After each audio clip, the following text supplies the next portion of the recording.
Good morning, everybody.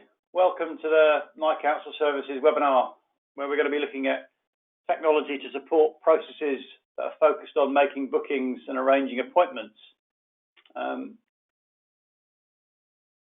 Just do a few intros first of all. My name is Bernie Simmons. I'm going to be the main facilitator this morning. When I say main, I mean you'll be hearing my voice this morning, but the power behind the throne actually is my colleague Rachel, who's really running things in the background, and I'll talk more about Rachel's role in a moment, but you'll be hearing from me mainly this morning.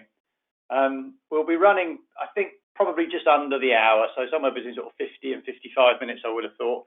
So we'll have you on your way to let you get on with the rest of your day at some point just before 11 o'clock. So thanks for joining us. And really the kind of primary focus is to demonstrate how you can use transformational technology to help improve efficiency and process optimization within your local authority, particularly with a focus today on the making of appointments and the arrangement of bookings and so forth. And we'll show you some examples of that as we move through. I'm guessing, particularly given the current climate of us all navigating our way through very peculiar circumstances in relation to the coronavirus pandemic and COVID-19 illness, that if you weren't before, many of you are probably now very well versed in attending online meetings, either in your professional capacities as representatives of local authorities, or indeed perhaps in your domestic lives, keeping in contact with friends and family via online meeting facilities. So this may become unnecessary as we become more acclimatized to these sorts of formats, but we generally just like to run through a few frequently asked questions for these sorts of sessions in case folks aren't that familiar, and also in the interest of openness and transparency to let you know a few things. We do record these sessions, and we record them so that they're available as an on-demand session after the event. So if you've got colleagues that haven't been able to make it this morning for whatever reason, or if having looked at it and spent time with us this morning, you think there are other people in your organisation that would benefit from and be interested in seeing this type of content, then you can share it. We'll send the recording round as a link. We will also send copies of the slides that I'm using so that you've got some structured reference material as well as the recording. And we'll organise that for you probably in the next 24 to 48 hours after the finishing of the event this morning. So you'll have that within certainly by the end of Thursday at the very latest this week. If you like what you've seen and you'd like a slightly more kind of focused session for your organisation only, effectively a private webinar that's interactive, and I'll talk more about the interactivity aspect in a moment, then we can organise that for you. So just ask Rachel or myself that you'd like to arrange something like that, either via email or via the chat facility that I'll talk about in a moment, which neatly brings me on to my last FAQ, which is how do you ask questions?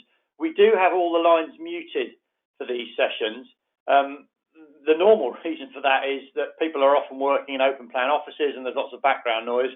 The more likely explanation for that this morning in the current situation is many of you, perhaps all of us, are working from home, and you may have pets and children and so on and so forth and other family members and things going on in the background. So we do automatically mute everybody's lines. So they're not interactive in the traditional sense, but we do encourage you to interact in as much as we'd like you to ask questions if as and when they occur to you. And to do that, you can use the chat facility on the GoToWebinar console. So when you log in, you're presented with a console that is the kind of GoToWebinar interface that allows you to do various things. One of those things is to use the chat facility.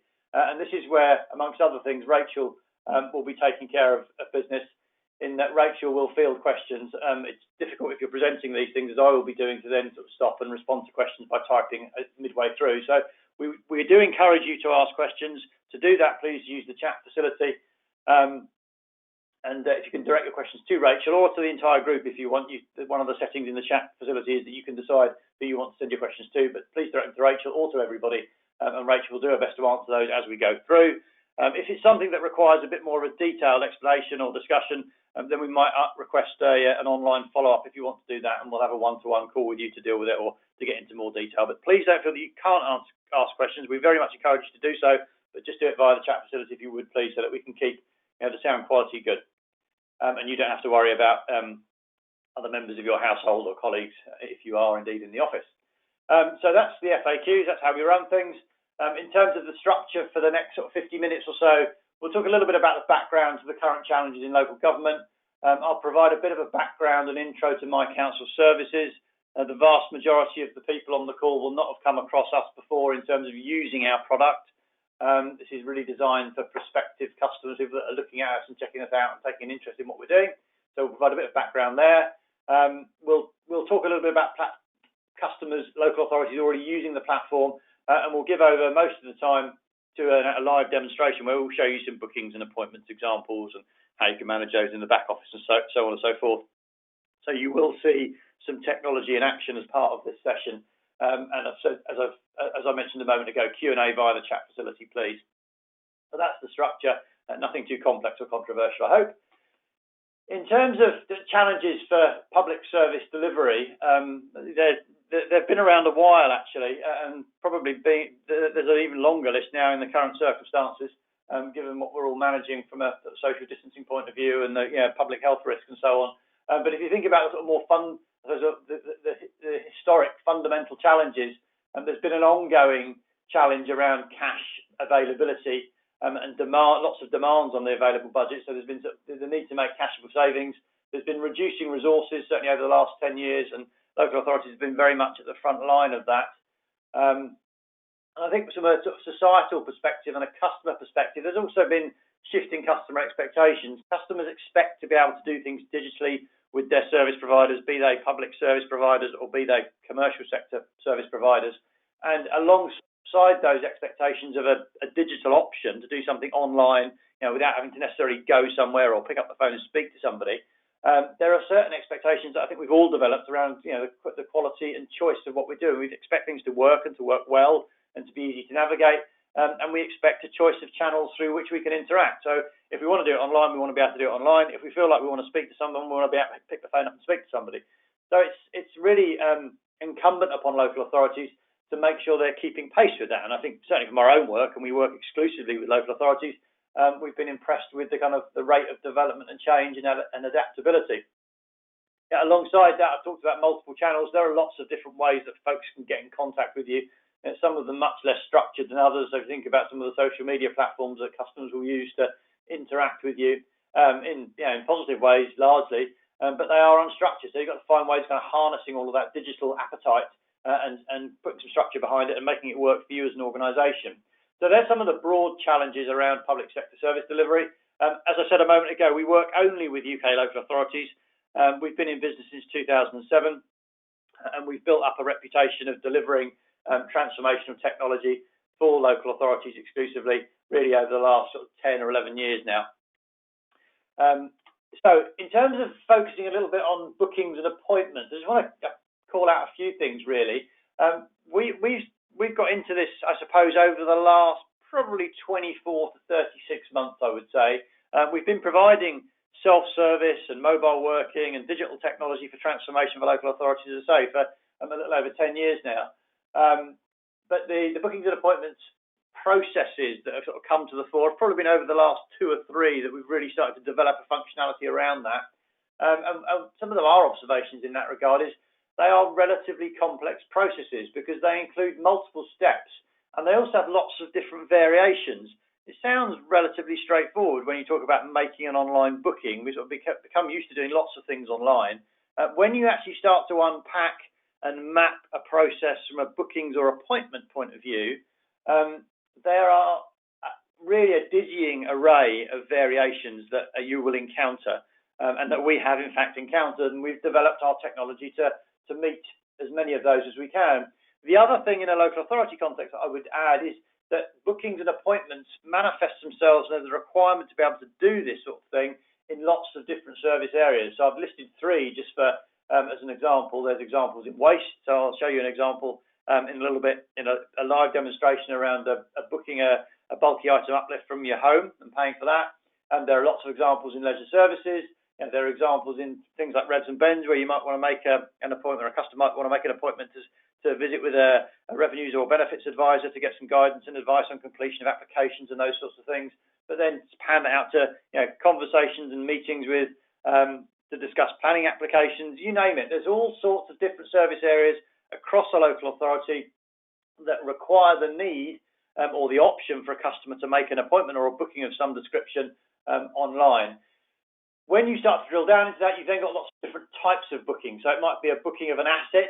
So that could be a facility that's municipally run. Could be a sports pitch, for example. We'll show you an example of that in a moment. Could be a booking of a venue, either a ticketed event or booking of a registry office or something of that nature. You want to be able to offer that online as an integrated part of your transformation and digital platform. It could be to request the delivery of a service and arrange that at a particular time. And often these bookings then have different layers of complexity that sit underneath them. You might need a different ancillary products or options, that go with. I'll talk about the sports pitch booking example. The size, shape, and equipment that's available for that sports pitch booking might vary based on the type of team that's playing, whether it's a junior side or a senior side or whatever it happens to be. So there's lots of different aspects to it. And then another facet that creeps in is the time aspect. You often want to allow customers to make repeatable bookings or bookings that repeat over a certain frequency. So lots of different aspects actually make these complexes, when you start to unpack them, relatively complex. So there's some of the challenges. The opportunities really kind of reflect some of the challenges in many ways. Actually, contemporary technology is very well suited to enabling bookings and appointments. There is complexity in it, and you do need the right digital toolkit, so to speak, but you can make these sorts of processes digital. I think the other thing is they've probably been relatively slow to come to the fore in terms of adopting digital interfaces for what can be quite varied bookings and appointments processes. So the way that we think about that then is, well, they're ripe for improvement. And we've certainly seen lots of examples of that with our own customers, where they've been able to digitize a bookings and appointments and service delivery process that has really kind of catalyzed the ability to realize efficiency in that process and therefore save resources, save time, and potentially save money. On the question of money, as you make these things digital, you often create an opportunity as a council to generate sustainable value whilst delivering good value service for customers. So there's lots of potential opportunities in there around doing this, but you do need to plan it appropriately, and as I said, you need the right digital toolkit to do it effectively. So there's some of the challenges and opportunities as we see them. I just want to talk a little bit about local government structure. As I said, we focus exclusively on local government, so we know the market pretty well, and we've got lots of customers therein. And one of the things that we observe is that there is certainly when you look at the legacy structure of a local authority organisation, there tends to be a little bit of a tendency for what I would call siloed thinking, and there's good reason for that. If you run a service like waste, which is resource intensive, complex, got lots of different customers, you're servicing often hundreds of thousands of households, you would be very focused on your day-to-day business operations, and you wouldn't necessarily be thinking about what's going on in public protection or finance or anywhere else in the organisation for that matter. You'd be very focused on what's going on in your service area. There's some downsides to that kind of rather siloed approach of kind of inward looking in the service area and not being able to connect these different service areas up together. And really what you end up with is a duplication of effort. You end up with a duplication around administration functions. You end up with a duplication and often a mishmash of IT systems by virtue of having this kind of internal sort of rather siloed approach to the world. Although, as I said, it's very understandable why that would emerge over time. But it is something that I think certainly local authority leadership have been working incredibly hard to not break down the barriers so much, but to make sure that everyone pops their head up above the parapet and looks and collaborates alongside their colleagues in other service areas and really shares best practice and, crucially, shares technology where that's possible. So if you then think about how My Council Services as a product fits to the contemporary local authority, I'll just build this slide up and then I'll talk you through it. It really maps directly to the way a contemporary local authority is structured or is increasingly structured. And My Council Services is a modular system, so you can pick and choose the components that you want to work with. You can either work with the whole thing as an end-to-end digital service platform, as a transformation platform, or you can take particular pieces of it and build what we would describe as kind of point solutions to solve particular procedural challenges in your organisation, and you can then kind of graduate into it from there. At the top level, what that means is we offer a customer self-service set of products and modules effectively. So things that enable the local authority to create that multi-channel digital interaction capability with its customer base. So customers can use a smartphone or a phone in the traditional sense. They can use a PC of some description or a tablet device or whatever it might be to interact with the local authority. That then connects them to the kind of the next tier of, or the first point of interaction, if you like, in terms of the human resources in your organisation, which will often be customer services or potentially customer services staff within particular service functions, if that's the way that you're organised. So we then offer a suite of what we would call customer relationship management, CRM tools, and case management, service desk tools that enable that kind of first line of case management to get done and for a case to get managed through its life cycle. If you then step down both the kind of technology stack that we provide, but also step through the processes that we enable for customers, so then we've developed what we call our line of business systems and modules. And I'll talk more about these in a minute. But these are the bits and pieces that really enable the more kind of complex elements of a process to get done and to get managed. And bookings and appointments really sits in there as one of those kind of line of business systems. So they're horizontal line of business systems. We tend not to design them for individual service areas. We design them so that they've got capability to span across multiple service areas, so that they actually help you and your organisation kind of consolidate the number and range of systems that you need to invest in, if that's one of the objectives, and it often is from an IT perspective. So beyond the line of business systems and modules components, there's then a suite of what we would call integration, automation, and master data management components. So how do you kind of, first of all, make sure that My Council Services products that you're using can speak with and play nicely with and integrate with and exchange data with other third-party applications that you're using in your organisation.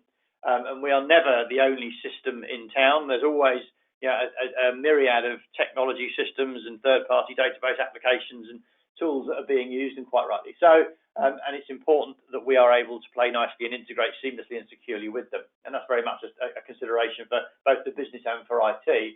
But it very much speaks to that ability to consolidate systems and to consolidate data architecture. The MDM that I refer to here is Master Data Management. We also offer tools for MDM, for Master Data Management, to enable you to federate and organise your data so that you can create that single customer view.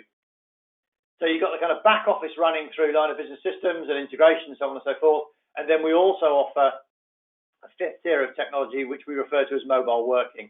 And this is the ability, for example, if someone makes a request of the authority in the morning, how do you then, and that needs to be dealt with and actioned in some way, how do you make sure that that ends up in the possession of the right council officer or the right third-party organisation that's assisting you with service delivery in the fastest and most efficient way possible? So mobile working is about getting customer requests to the people that need them and that can act on them and can respond to them and resolve them as quickly as possible. And that's often in the context of someone being remote and away from an office, not necessarily equipped with a laptop or a PC, but maybe equipped with a tablet or a smartphone.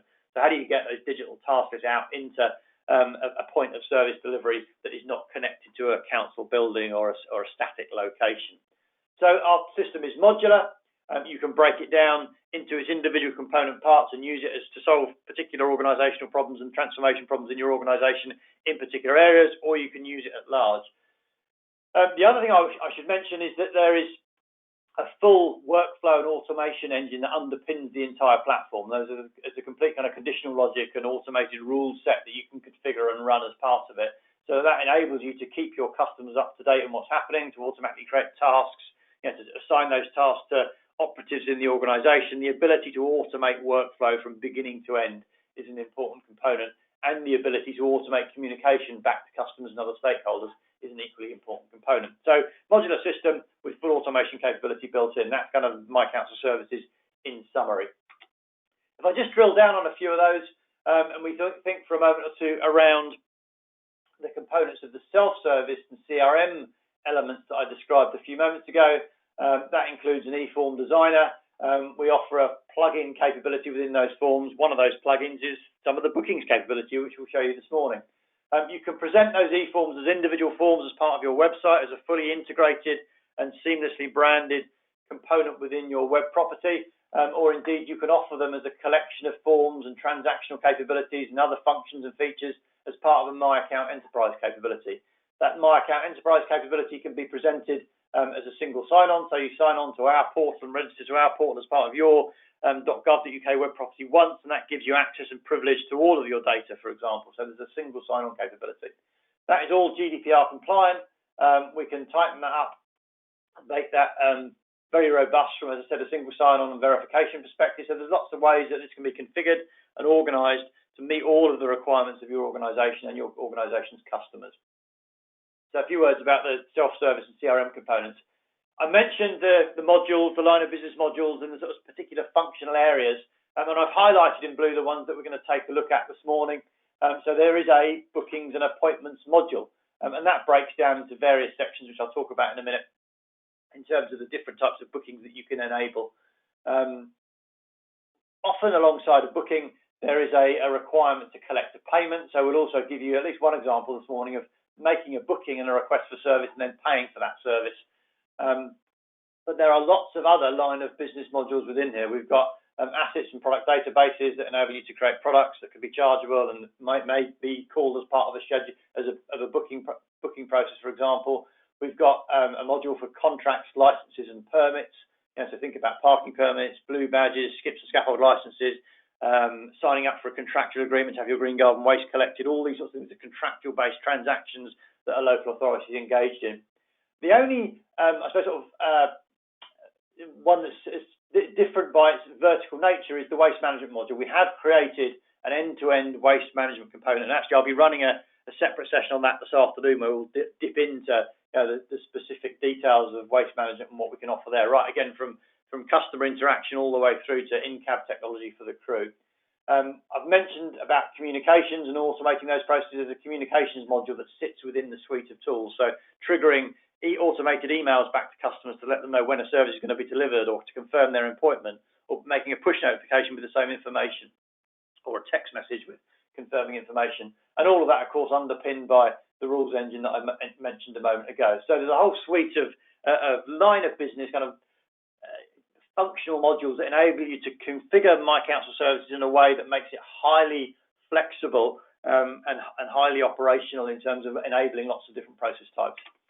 I also touched on mobile worker a few minutes ago, so I won't go into huge detail about that, but there's various flavors of mobile working. But that really is the ability to get a task, a service request, a case out onto an individual's device, be that a smartphone or a tablet, in a secure and encrypted format, so that individual can pick up that task list, and it removes the need for the paper chase as part of the sort of remote working and mobile working activity. We won't focus much on that this morning, but I just thought I should mention it.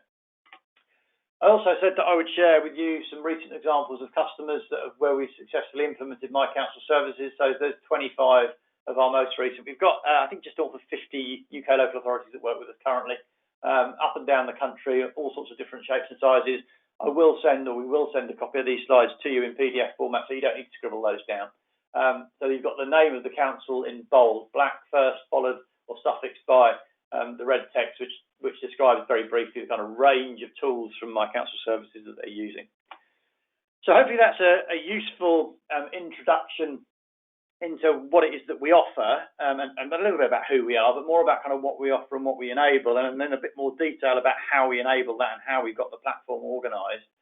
So what I'm going to do at that stage is jump out of the slides, and we're going to go across to a live demonstration environment. I'm going to get rid of all my scribbles at that point, and we'll just minimise the slides. We'll come back to those a little bit later. So what I'm going to do first off is I'm going to take you across to a customer portal environment, and all this is running live in the cloud. We're a cloud-based application exclusively. That's all hosted in the UK. It was designed specifically for use by local authorities. So in many regards, when we deployed this initially, we were quite well ahead of the curve from a GDPR point of view, because we were entirely UK-based. Everything that happens in the UK, all the data processing happens in the UK, so on and so forth. I'll just try and remember my usernames and passwords for this particular account.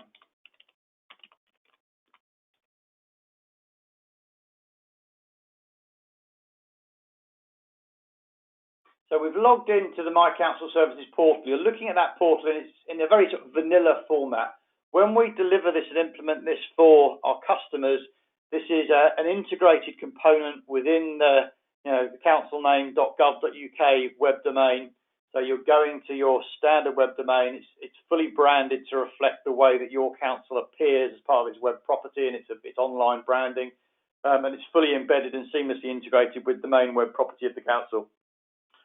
I mentioned earlier, and I'll just reiterate it now, you can either present the interface to the customer as a My Account portal, which is the way that we're using it this morning as part of this demonstration, but you can also decide whether you want individual forms to be available. So you don't have to make this available as an integrated single portal where a customer logs into and registered. You can just have individual forms that a customer can rock up to and complete without any registration.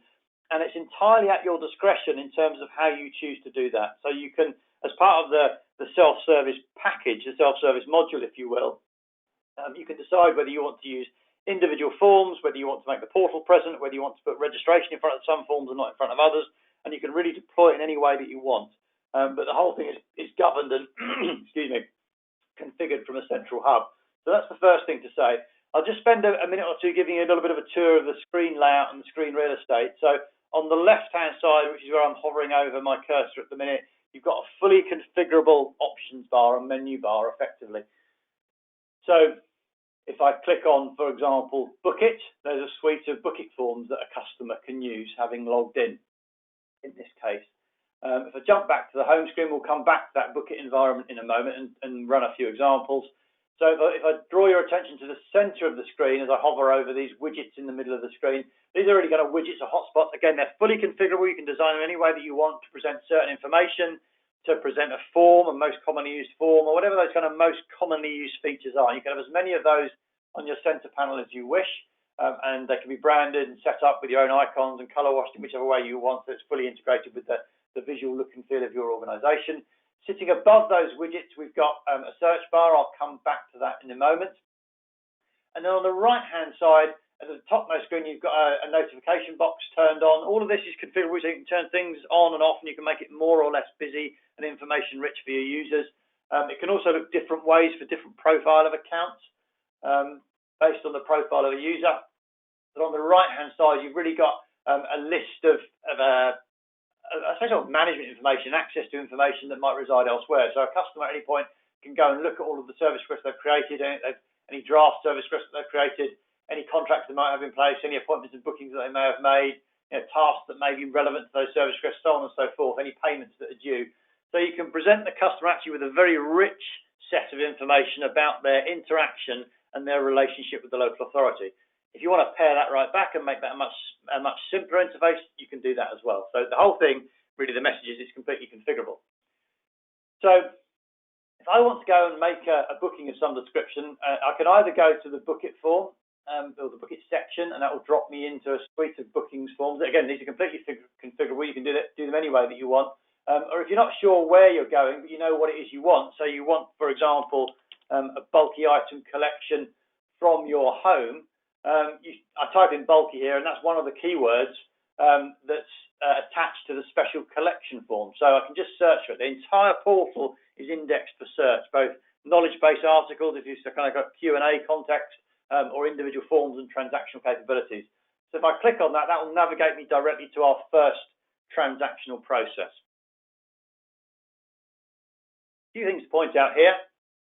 On the top of the screen, the customer gets a breadcrumb trail, so they know whether they're on step 2 of a 5-step process, as they are in this case, or whether they're on step 2 of a 20-step process, as they might be if it was a more complex application form for a benefit or whatever it might be, or a reduction in council tax. And we've got examples of all of those on the platform. I'll come to some of the back office features a little bit later, over the next sort of 10 or 15 minutes or so. But we'll work through this. So you get a breadcrumb trail across the top. On that note, it's worth mentioning that from a design and interface point of view, we generally stick to the Government Digital Service, the GDS kind of guidelines around good practice for web form design. One of those, for example, is to make sure that you're offering a clear breadcrumb trail of progress through the form for the customers that use them. So this is a special collection or bulky item collection form. The first thing that we ask the customer to do, having presented them with some basic information, is to select the date of their collection. So they click on the blue button, that pops up another window that does a couple of things. Because this customer, I'm operating under a fictional customer profile of a chap who we've called Gary Wilcox, who's a resident at 78 Grove Hill, London E18 2HZ. So it's automatically populating some of that information for my pretend customer Gary already. The next thing is a bulky item collection, is to select the date. So this is, I suppose in many ways, sort of the first point of integration, of data integration, because when I drop that date down, in Gary's borough, which is Redbridge in this example, that's where we're using as an example base for this particular demo site, there's only a certain selection of dates available, and that's because that bulky waste collection data is using the actual waste round collection data for the borough. So it's integrated with the round management data that we're holding on the platform. And the reality of that for Gary is that, given where he lives in the borough at 78 Grove Hill, there are only collections on certain days of the month for the removal of bulky items. So it's automatically presenting those to him. So it's simplifying for the customer that bookings process. So the next available date is the 12th of May today. His next available date is the 18th of May. So if he's comfortable with that, he's got a day off work perhaps, or he's working from home in the current context, he can select and confirm that date. And it will then tell Gary whether there are dates available, there's selection slots available for that particular date. So there are slots available. He can make a booking. It tells him that the start time and end time, in terms of the collection time, is going to be at some point during that day, between 9:30 and 4:30 in the afternoon on the 18th of May. If he's happy with that, he can click on select, and it will then expand out the range of options on this booking process. So you'll be mindful at this point of some of the comments I made earlier, where you start to get into these bookings processes, and at first glance they sound relatively straightforward. I mean, how complicated can it be? But actually it does get quite complicated. And in this case, the way that this bookings and this remote bulky item collection process has been organised is you can have a certain number of items collected from your property, up to 6 in this example, and there's a charge per item. So if Gary then goes on and uses that drop down, he says, well, the first thing I need to get rid of is a fridge, so we'll add that, and that's got a weighting of 1. If I just scroll you back up and draw your attention to here, an item weighting 1 costs £8. So if Gary's happy with that £8 and he's got another item to be removed, he can add another item. And he says, well, this time I want to get rid of an item of furniture, and it's a bed.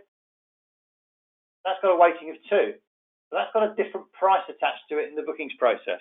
This actual example of a weighted booking with a limited total number of items is actually borrowed from one of our actual customers. One of the larger Welsh authorities actually has a weighted system of this way.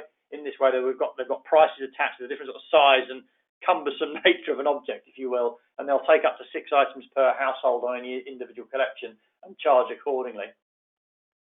So we've just reflected that here, not because we think that's necessarily the only way you should organise this, but what it tries to do is demonstrate the fact that there's lots of different variations in the way that a local authority might choose to design, in this case, bookings and payment for removal of bulky items as a household service. You may not do it this way, you may do it a different way. And our bookings module allows you to cater for those variations. That's the point I'm trying to make and demonstrate here. So if Gary's happy with that, he can also say it will know Gary's profile data and allow him the option of having an assisted collection where the operatives will actually come into the home, and that's free of charge if you're registered for assisted collections. So Gary could choose that if he wanted to. But let's proceed on that basis, and it will write those details back into the transaction. So it knows there's an electrical appliance, which is a fridge, there's a furniture item, which is a bed, there's a total amount to be paid for £23. It's not subject to tax in this example. The next step in this case, and you may or may not choose to do this, but we thought we should demonstrate it just in terms of showing the art of the possible, is you can allow a customer to add photographs of the items that they want collected from their property. So let's see if I've got something suitable here. I'm sure I have. I've got a collection of random items. There's some white goods for collection. We'll take that and add that in. In terms of the sorts of things that you can allow for upload, you can choose the file extensions that are permissible, and particularly those that aren't. So you might want to exclude things like executable files that might be malware and those sorts of things. You can control, from a configuration point of view, the number of photos or evidence items that a customer can upload. You can control them by the number of items or the size of those items. So you can kind of lock all that stuff down. So in this case, we'll just add one folder. And then we come to effectively our second point of integration. So the first point of integration was that connection in this process between the e-form and the round management data, the collection data, be that domestic recycling, clinical, or in this case, ad hoc bulky item collection, but there's a collection between that data and their location in the borough or in the district or the unitary area. And this second point of integration is about payment. So this is an example of payment integration, and it's probably fair to say that that payment integration is relevant to more bookings processes than in other circumstances. So it's quite often if you're delivering a service, a collection of a service, or a delivery of something, that a customer's going to be paying for it, but not always. So we just wanted to share that with you at this point, the ability to integrate with payment gateway. So My Council Services is not the payment gateway provider. It's not the PCI compliant piece of the puzzle. You can integrate from My Council Services to your existing payment gateway provider, be that Barclaycard in this case, or Capita, or Civica ePay, or Iridium, or WorldPay, or Go Cardless for direct debits, or whatever it happens to be. And we've done pretty much all of those integrations over the years, and they're a common feature of My Council Services implementations. We're just using Barclaycard as a test example today. So if I click on that, what My Council Services does at this point is then a secure handshake with the payment gateway that we've integrated to, and it allows the customer to operate in a seamless way to step right through that process and make their payment. I'm guessing you will all be familiar with online payments. I'm guessing all of you have been doing online shopping for some time now, and certainly in the current circumstances, but it picks up the order reference, the financial reconciliation, it picks up the total charge, it displays the beneficiary, so on and so forth. All then Gary has to do is the usual steps to complete an online payment, select his payment card type, pull in his details, important one of which is his card number.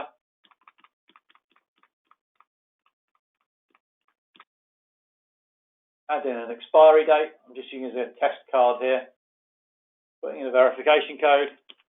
And then I can confirm my payment, or Gary can confirm his payment.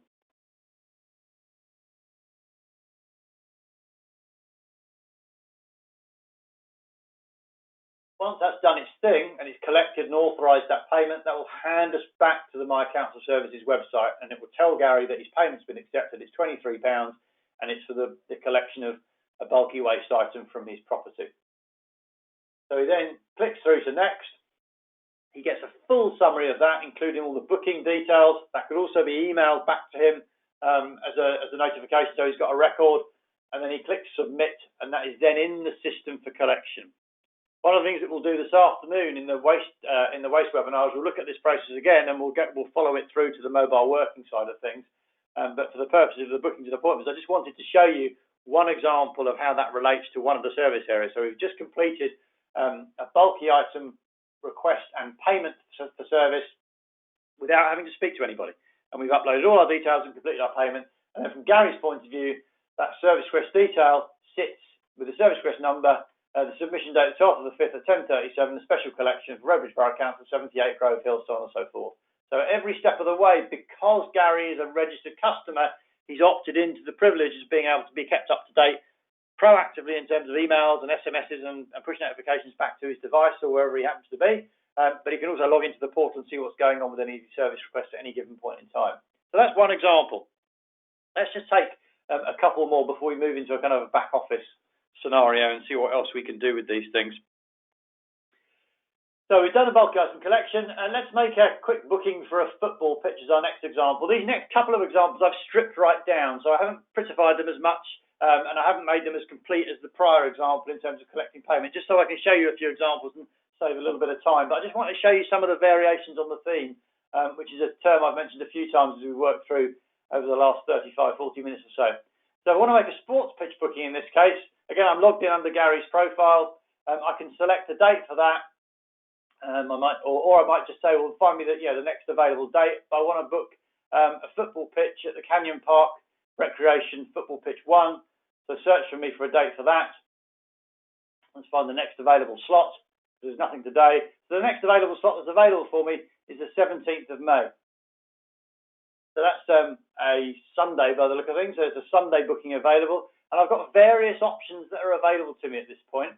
So I can either have it in a adult men's or women's 15-a-side full pitch. I can have it as a juniors half pitch, or I can have it as a minis quarter pitch. And there's varying prices associated with each of those. I could click on view, and that would take me into pictures of the facility, perhaps a location map, all those sorts of details. So you can get all of those bits and pieces added in for you. I can make repeat bookings if I want to, so I can select a number of weeks if that was configured. So if I just want to go ahead and make a booking for that time on that day, I've got a charge for it, and I can go in and I can go ahead, and I could, if I had it configured, I could then go in and pay for that.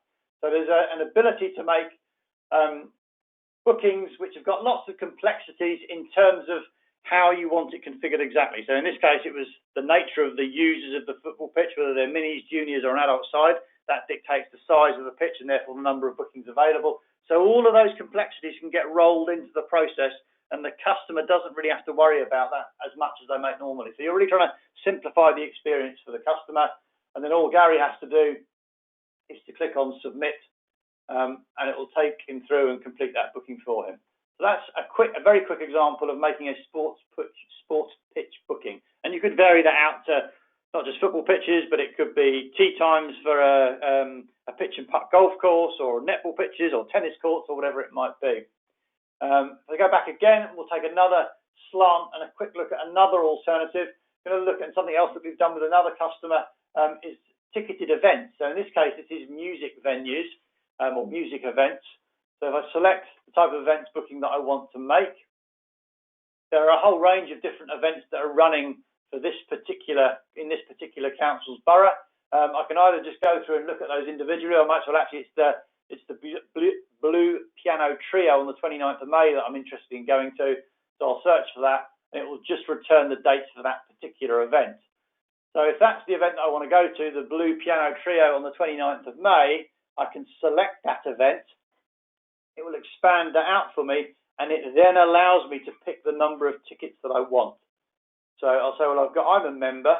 I may or may not be a concession holder, so you can build in concessions, put in your membership number, whatever that happens to be. You can authorize that in terms of its format and validate it and so on and so forth. So that's me as a member paying. That's £10. If I want an additional seat, I can click and I can add additional seats. So I'll say, well, actually, someone's coming with me. They're not a member. They're not a concession holder. And we'll have one more, another non-member, and so on and so forth. So we can build up the profile of our booking in any way that the venue is organised. The number of seats can be taken into account, concessions can be taken into account, different pricing for different concession types, members, non-members can also be accounted for. You can remove them as you go through. If I'm happy with that, it's a £30 fee, click on book. It would then, in the normal scheme of things, as we did with the bulky item booking, take us onto a payment process. I haven't put that in here deliberately just to save us a little bit of time, so I don't have to repeat all those steps for you this morning. I can get through more content. So we'll click on next, and then we submit, and that's another booking complete. So you can really use these bookings engines, these booking plugins, to fan out to cover all of the different booking scenarios across your entire organisation. And as Gary or any other user as a customer builds up those bookings, so they appear in his historical log of all of his activities with the local authority. So he's got full access to all of that data at any given point in time.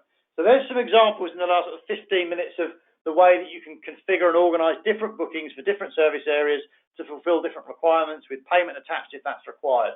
What I want to do in the remaining 5 or 10 minutes is just drop you back into the back office. So some of the back office processing of these sorts of things that you might get involved in. And to do that, I've just popped up a different browser. And I just want to be clear at this point, we're taking a slightly different role on in terms of the demonstration I'm providing. So everything that we've done so far via the customer portal has been under the auspices of a customer who's a resident of the borough or unitary area or whatever it happens to be, or district, and is wanting to do things digitally as a self-service activity. So far, Gary's requested a bulky item removal and paid for that. He made a sports pitch booking for his local football team for an adult football pitch, and he also booked some concert tickets for himself as a member and 2 of his friends or 2 of his companions that will be going with him. So they're all the things that he's done in the back office. What we're doing now is we're putting a slightly different hat on, and we're going into the back end of My Council Services to see how we can see some of those service requests and see what we can do with them in terms of managing them and completing them, fulfilling on them, and so on. So I'm going to log in under a different profile at this point.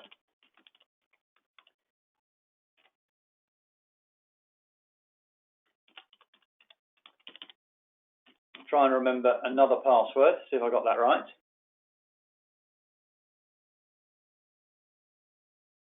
And then we'll go on through to the test environment for the demo instance. And the first place that it takes us, and that's because it's set to my profile to take us to this page, is what we call our service request page. So service desk page. Service desk is really our fully fledged case management capability. And one of the things that you can see here is that special collection at 10:37 today that Gary created from his property at 78 Grove Hill is listed in that view of the data. That's because we are looking at the waste catalogue. So that's all waste-related processes. So I'll just shut that down for a minute. I'm just going to click through and we'll go and take a quick look at that booking for special collection, and we'll just look at a few details on that when we get into the actual case. So when we go into the individual service desk record, the individual case, we see all of the details that Gary created. So we see all of Gary's contact details. We can see the special collection details, electrical appliance, the fridge, the bed, and we can see the photograph that he uploaded, and so on and so forth. We can see the location of it. We can also see that those rules-based activities have kicked in that I mentioned earlier in our session this morning, whereby customers can, the platform can automatically trigger workflow. So it's actually created a couple of work orders to complete that special collection and assigned them out to a mobile worker. We're not going to go down that route at the minute, but I just wanted to call that out. So let's just jump back up within Service Desk and look at the record listing again. And if we then go and we want to change that view, we might actually, we'll just go and have a look at some of our other bookings activities. We'll just select the bookings catalogue and we'll ask the system to search for any bookings between the 12th of April and the 12th of May. In fact, we'll take it all the way up to the end, up to today. And what we'll see then is we've both got, when we change that view, we've got events bookings made today at 10:43 and 10:40. That was Gary's sports pitch booking at Canyon Recreation Ground, and the events booking for the Blue Piano Trio on the 29th of May. So all of those bookings are available to us. The view that you get within the back office, and actually the view that you get within the customer self-service environment, is entirely governed by your profile. So My Council Services has within it a fully fledged and a robust RBAC, role-based access control module. So that governs both what functionality a user can see, be you a council officer or be you a customer. It governs what you can see and what you can do through the platform, but crucially it also governs the range of data that you can see. So you can lock that data down so that you only see data that's relevant to your job and that you have the appropriate authorizations and privileges to view. So all of that is governed from a security and a GDPR point of view. And as I said, as you look at these different cases within Service Desk, you can manage them on a case-by-case basis. So Service Desk is really about case management, the ability to process manage individual cases that are of a certain type or a certain theme, for example, based on your job. If you want to look at that via the customer lens, then you would go to Contact Center. The Contact Center is our CRM module. And when you're presented with the screen on Contact Center, I just clicked on Contact on the left-hand sidebar here. You're presented with a very simple search bar. So if I search for Wilcox, and we're looking for my customer that we've been working with, which is my pretend customer in resident of Redbridge, Gary Wilcox, with his CRM test 16 @avos.co.uk address. We search for that, it returns that, it will return back all of the appropriate records that relate to Gary. And you can see actually that all of his bookings for today are listed there. So his events booking, all of the different bits and pieces that Gary has done with the council, and all of the bookings that he's made are available to us. And we can pretty much, based on our profile, see all of our interactions with Gary and all of our details about him through Contact Center. So you can either have a case-based view of the world. So if you're the administrator for a service function, bulky item collection or events bookings or sports pitch bookings or whatever it happens to be, you can view the world through the process lens. And if you're in customer services or you want a customer view of that data, you can see everything through the customer lens. So there's those two complementary views of the world.